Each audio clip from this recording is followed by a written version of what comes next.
Aprendo en casa.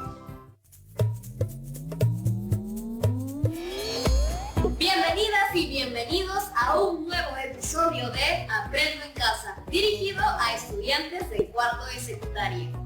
En el programa de hoy seguiremos conversando sobre fútbol.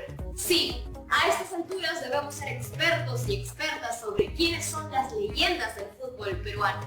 En este episodio veremos a otros grandes talentos, a aquellos que hemos visto en estos últimos años y nos han emocionado con cada gol, con cada pase. Eso sí, recuerden que practicaremos la escucha activa. Para esto es clave traer papel y lápiz para que puedan tomar notas. Antes de ver el video, quiero dejarles un par de preguntas un poco controversiales. Hay quienes dicen que todo tiempo pasado fue mejor. Yo personalmente no estoy muy segura de eso, pero me da curiosidad averiguar. ¿Ustedes creen que las leyendas del fútbol de tiempos pasados son mejores que las actuales? Difícil la comparación, ¿no? Son tiempos tan distintos. ¿Cómo compararían los estilos de vida de los futbolistas de ahora con los de antes? Mejor veamos el video y luego hablamos un poco más al respecto. Ahora sí, a la cancha. Cueto, linda jugada de taco. Uribe. Hoy no existen punteros en el fútbol. Se convirtieron en aleros o carrileros. Pero el Perú tuvo grandes punteros, solo por mencionar a algunos: Oblitas por la izquierda y Barbadillo y Muñante por la derecha. Oblitas además anotó goles decisivos con la selección. Son recordados su gol de Chalaca a Chile en la Copa América de 1975 y su gol a Argentina en las eliminatorias de 1985, luego de excelente enganche de Franco Navarro. Ahí está Velázquez, Filión, Oblitas, gol. Gol peruano, el 7:30, Juan Carlos Oblitas. JJ Muñante, el Jet y Jerónimo Patrulla Barbadillo fueron endiablados punteros derechos. Lindo el centro.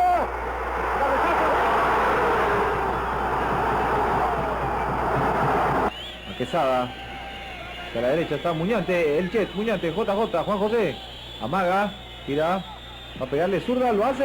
¡Gol! ¡Peruano! JJ Muñante de zurda. En las eliminatorias de 1977, la selección peruana alcanzó su clasificación al Mundial de Argentina 78. Uno de sus baluartes fue el mediocampista Alfredo el Flaco Quesada. El Flaco Quesada, un adelantado de su época, un volante que yo lo quisiera hoy en la selección peruana, un tremendo jugador. Claro, le tocó ser un gran jugador en una época llena de cracks muy vistosos.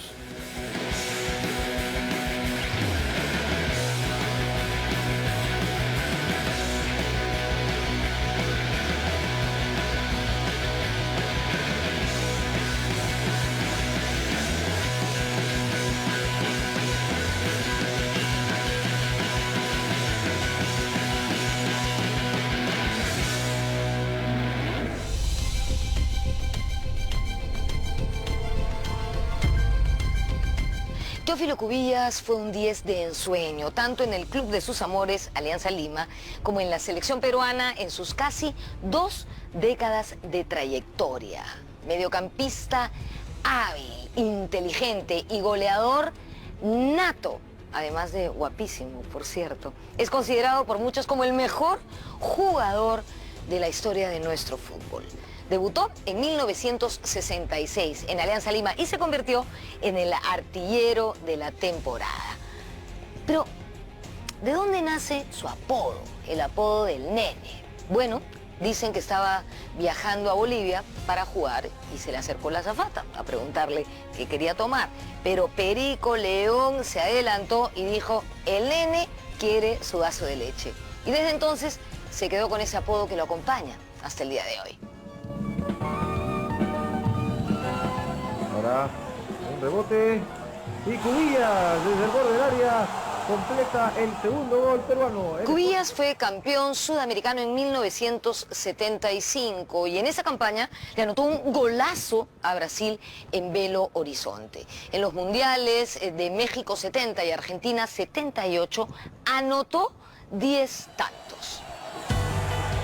Cubillas con el balón, atención, se lo dispara, gol de Cubillas. El gol que le hizo a Bulgaria en México 70 y los dos que le hizo a Escocia en Argentina 78 se cuentan entre los goles más bellos en la historia de los mundiales.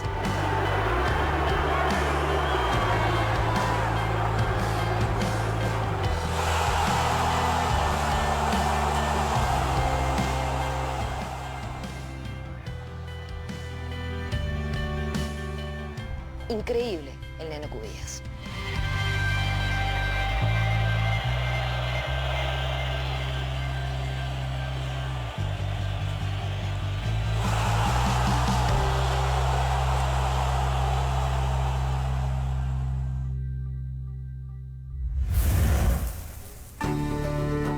Dicen que no hay zurdo malo, pero en el caso de César Cueto, ese dicho se queda corto porque Cueto hacía poesía en las canchas de fútbol.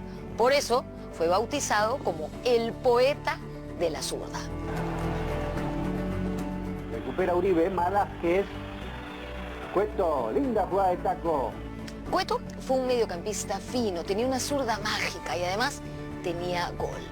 Era un hombre de pocas palabras, casi que hasta parco, pero se expresaba en la cancha, dribleando rivales, poniendo el pase de larga distancia preciso, haciendo paredes y anotando lindos goles también, como el que le hizo a Quiroga, tapando por Cristal el 1 de mayo de 1977. Fue un golazo de media cancha que dejó colgado al loco Quiroga.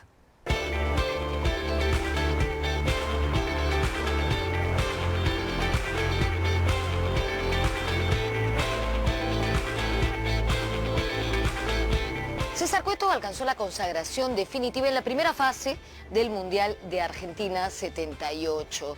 En esos encuentros contra Irán, contra Escocia y contra Holanda. En la revista argentina El Gráfico, de hecho, consideró que la volante peruana fue la mejor en la primera fase del Mundial y estaba compuesta por Cubillas, por Cueto y por José Velázquez.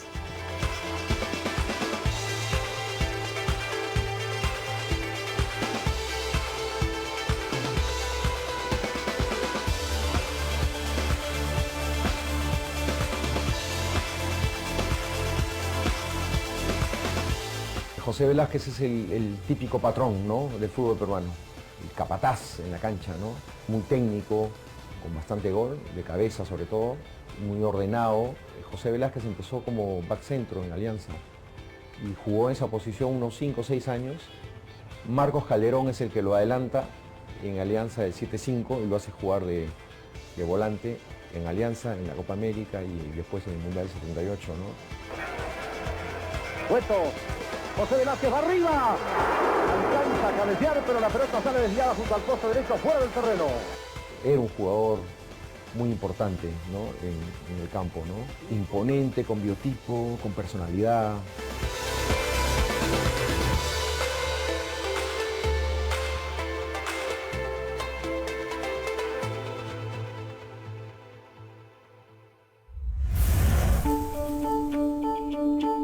La segunda fase del Mundial de Argentina fue una verdadera pesadilla. Para las siguientes eliminatorias se armó un equipo al que muchos consideran el mejor de nuestra historia. El arquero titular era Ramón el Loco Quiroga. A los experimentados Chumpitaz, Cueto, Panadero Díaz, Velázquez Oblitas, Barbadillo y Duarte se unieron otras figuras como Julio César Uribe, Franco Navarro, Jorge Olaechea, Germán Leguía, Guillermo La Rosa y Eduardo Malásquez. Pelota picando, entra Cueto solo, Uribe, frente al arco, Velázquez, ¡gol! ¡Velázquez! Para mí fue el mejor equipo, con el perdón del 70, ¿no? Mira la calidad de Quiroga, de Duarte, de Chumpitaz, el que te habla, de Cucurucho Rojas, de Cueto, Velázquez, La Rosa, Oblitas, Patrulla. Si La Rosa no entraba, entraba Franco Navarro. Si no jugaba Oblitas, estaba Malásquez. Si no jugaba tal, estaba Olachea.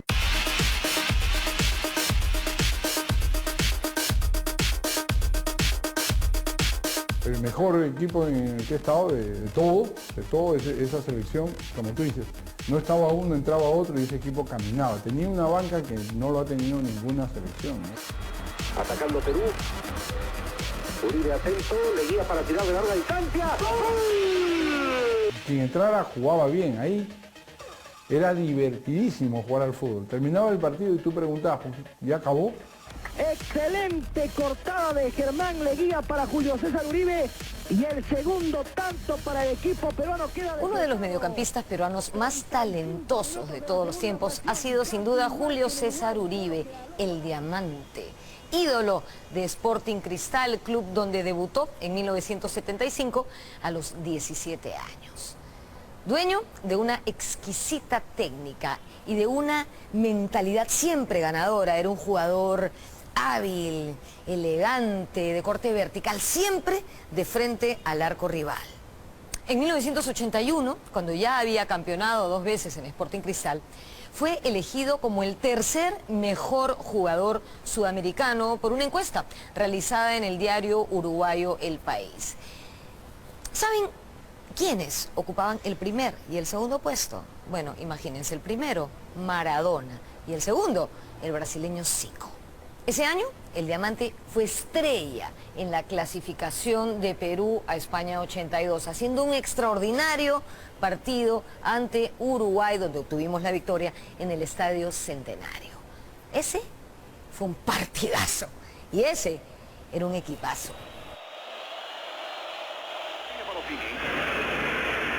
Ahí está Julio César Uribe frente a Barrios. Sigue Julio César. Consigue descontarlo. Juan Carlos Oblitas. Juan Carlos Oblitas. Vamos Perú. Sigue Juan Carlos. La Rosa. Echa el arco libre para tirar.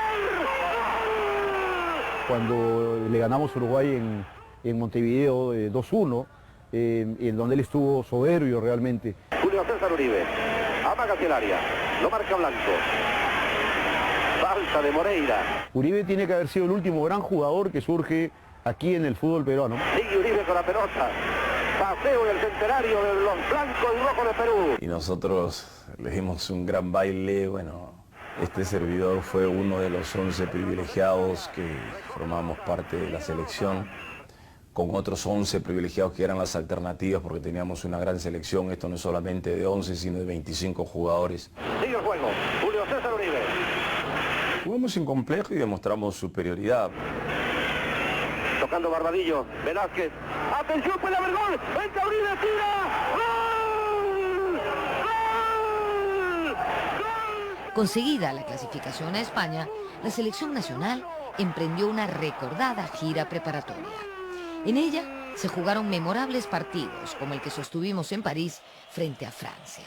Ese día le dimos un baile a los franceses en el Parque de los Príncipes. Cuando entraron al Parque de los Príncipes nos miraban como si fuese, sigue Chumpitaz, quién soy yo, quién se le guía, Uribe.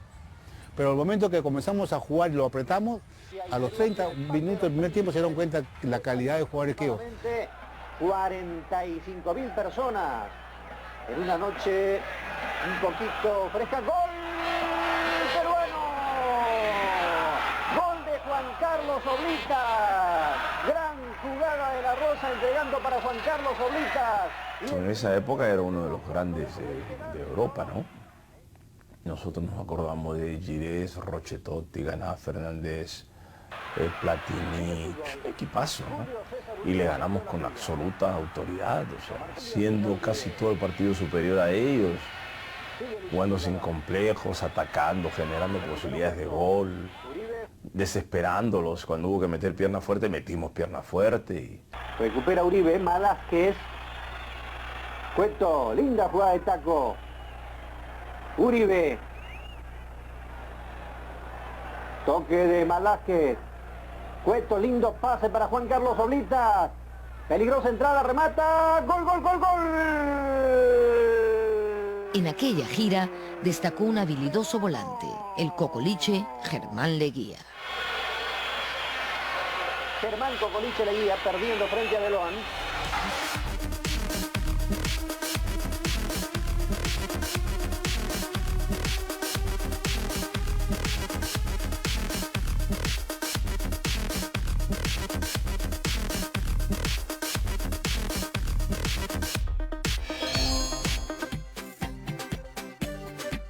Estamos viendo Aprendo en Casa, secundaria.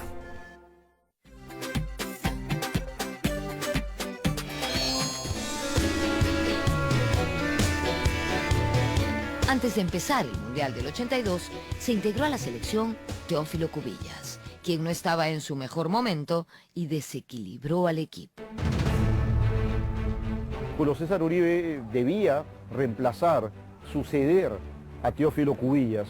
Lamentablemente esa sucesión no se da en España 82 porque en lugar de reemplazar un rey por otro, el entrenador decide llevar a los dos y nunca pueden gobernar dos reyes al mismo tiempo, ¿no? Y eso fue lo que ocurrió en España aparentemente.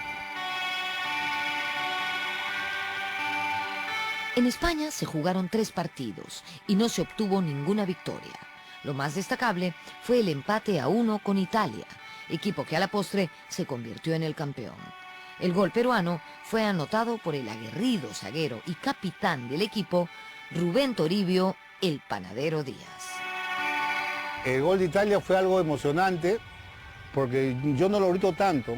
Le digo a mis compañeros, vamos que sí podemos, vamos a apretarlo que sí podemos porque nosotros estamos encima ya de Italia, estábamos encima.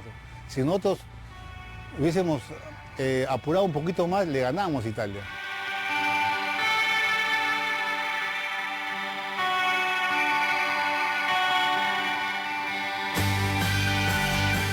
Parte de esa brillante generación del 82 alcanzó a jugar las eliminatorias de 1985, donde hubo partidos legendarios contra la Argentina de Maradona, como la victoria en Lima, 1-0, y el empate a 2 en Buenos Aires con goles de Velázquez y Barbadillo. Esa vez, la clasificación se nos escapó de las manos. Maradona, Golechea que no alcanza, Pasculi, vamos Pedro, gol. Cueto hace un jugadón, ¿no? Contra Argentina, el partido que nos empatan al final, ¿no? Con gol de Gareca, pasa entre 2 jugadores, ¿no? Hasta ahora no sabemos cómo pasó, ¿no? Maradona en la mitad de la cancha con un taco, Cueto que se va con mucha inteligencia, moviendo la pelota con la pierna izquierda, la pone para Barbadillo, a las espaldas de Trocero, alguien lo quiere tomar, Barbadillo con el derechazo. Claro, y es un Cueto de 34, 35 años, pues es un jugador que agarra la madurez bien maduro, ¿no? Estaba luchando Cueto y Navarro. Maradona de este campo de juego de River Plate está muy mojada. Para mí la última gran generación del fútbol peruano hasta antes que apareciera esta buena generación. Hicimos una buena eliminatoria y requeríamos del triunfo, me acuerdo, para clasificar. Lo teníamos hasta el minuto 82. Y Argentina nos empata y con ese empate nos deja fuera, ¿no? Burruchaga. Llega Pasarela y Valdano. ¡Pasarela! ¡Pasarela! ¡Gol, Gareca, gol! ¡Gol! ¡Argentina! ¡Pasarela! Pie firme el balón allí. En esa selección del 85 apareció un 9 letal, Franco Navarro, quien destacó en el Municipal y luego brillaría en el Independiente de Argentina. Cabezazo de Franco Navarro sobre el área. Entra rematando sobre Franco es un delantero que además no solamente hacía goles, como podía hacer Lolo, sino los hacía bonitos, ¿no es cierto? Probablemente uno de los mejores goles de Franco Navarro fue en un amistoso ante Chile, efectivamente, cuando tenía la pelota y parecía que le iba a rematar en primera, pero no, él prefiere levantarle la pelota al arquero, o sea, le saca la pelota al arquero por encima y luego la remata y hace el gol, o sea, ese es un gol estupendo. En ese equipo del 85 también se encontraba un muy habilidoso jugador, Eduardo el Flaco Malásquez. Entra Cueto solo, Uribe, frente al arco, Malásquez, ¡gol! ¡Malásquez! Marcando el segundo gol para el equipo peruano. ¡Arriba Perú! Un malabarista, ¿no? Hay jugadas extraordinarias de Malásquez, ¿no? Previo a un gol a Uruguay, no sé si te recuerdas, que se lleva a Diogo, se lleva a otro, hace un desgol. En Medellín, en el Independiente de Medellín, la malasqueña, que es el mejor gol que ha ocurrido en canchas colombianas, ¿no? Donde se lleva a varios jugadores, ¿no? Se lleva al arquero 2 o 3 veces.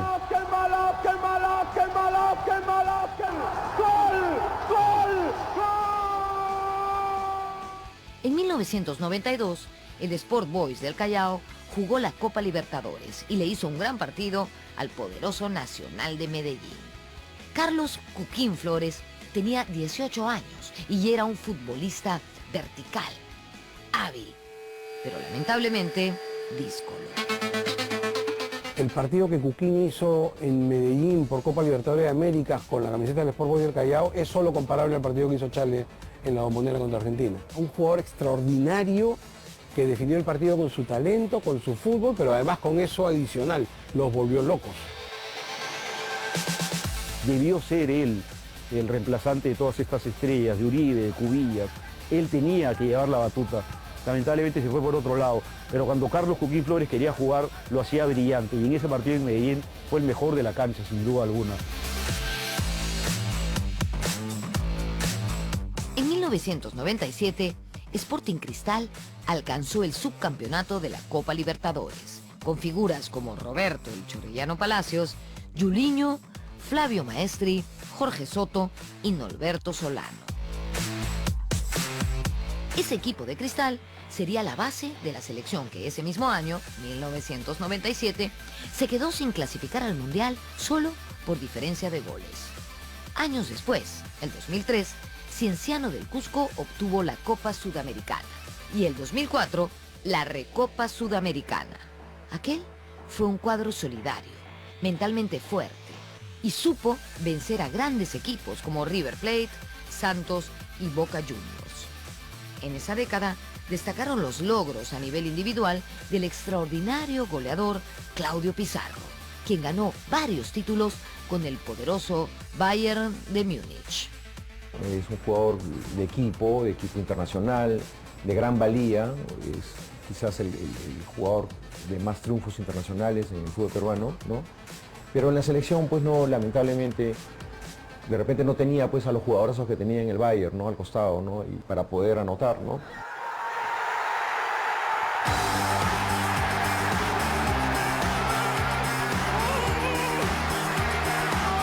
En 2018 amanecimos con una sorpresa.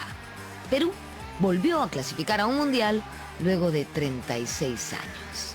La primera parte de la eliminatoria parecía más de lo mismo, otra desilusión. Pero con el correr de los partidos, el joven plantel dirigido por Ricardo Gareca fue adquiriendo personalidad y privilegiando al colectivo por encima de las individualidades. Las históricas victorias sobre Paraguay y Ecuador fueron esenciales para este gran logro. Se trató de un equipo que volvió a la esencia del fútbol peruano, de toque y habilidad, a lo que sumó orden.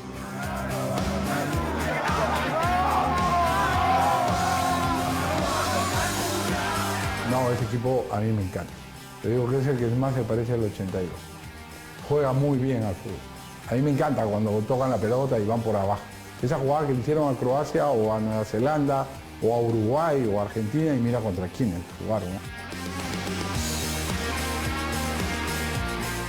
Como dijimos, en esta selección el colectivo destacó sobre las individualidades.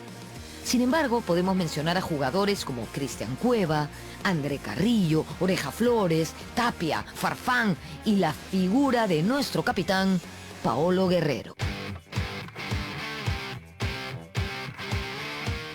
Es uno de los mejores atacantes que para mí hay en el mundo. Y sobre todo cómo juega de espaldas, te prolonga todas las acciones de cara al gol, tiene el gol.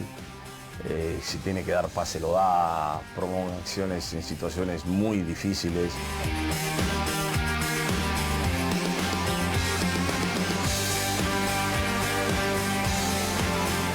Nos hemos quedado sin mencionar a muchísimas de nuestras leyendas del fútbol, pero esperamos hacerlo en una nueva oportunidad. Ojalá que se vuelva costumbre ir al Mundial y que sigamos haciendo programas de este tipo, no solo con las leyendas del pasado, sino con las nuevas leyendas del presente.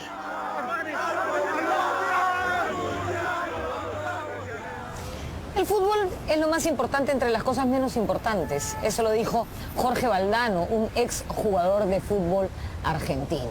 Hoy, por supuesto, es lo más importante que nos está ocurriendo. Estoy segura que los jugadores de nuestra selección pasarán a engrosar esta lista de grandes leyendas, de grandes figuras de nuestro balompié. ¡Arriba, Perú! Nos vemos en la próxima. Estamos de vuelta. Qué emocionante, de verdad, ver todos esos momentos tan geniales del fútbol peruano. Ay, esos goles, esos pases de vuelta, la gana, la emoción. Hoy ya me dieron ganas de jugar una pichanquita. Pero no, Jeremías, no. Ahora es momento de respetar el distanciamiento social. Pero bueno, ya que no podemos salir a jugar un partido, creo que podemos emocionarnos viendo estas grandes jugadas por la tele.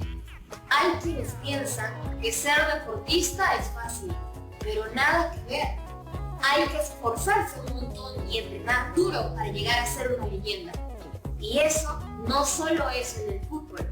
Podemos esforzarnos mucho para hacer bien lo que más nos gusta hacer. Hace poco, por ejemplo, los futbolistas de la selección le pusieron mucha disciplina y talento y llegamos a clasificar al Mundial de Rusia 2018 luego de muchos años de no poder hacerlo. ¿Ustedes por qué creen que pasó esto?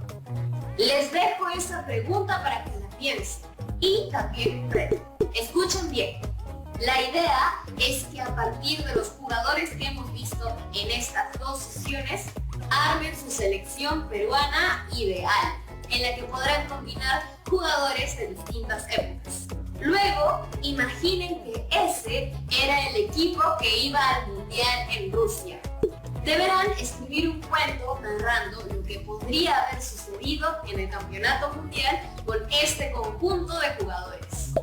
No se olviden de guardar sus historias con finales felices o sorprendentes en su portafolio de evidencias. Nosotros nos vemos pronto en un próximo episodio de Aprendo en Casa. ¡Chao!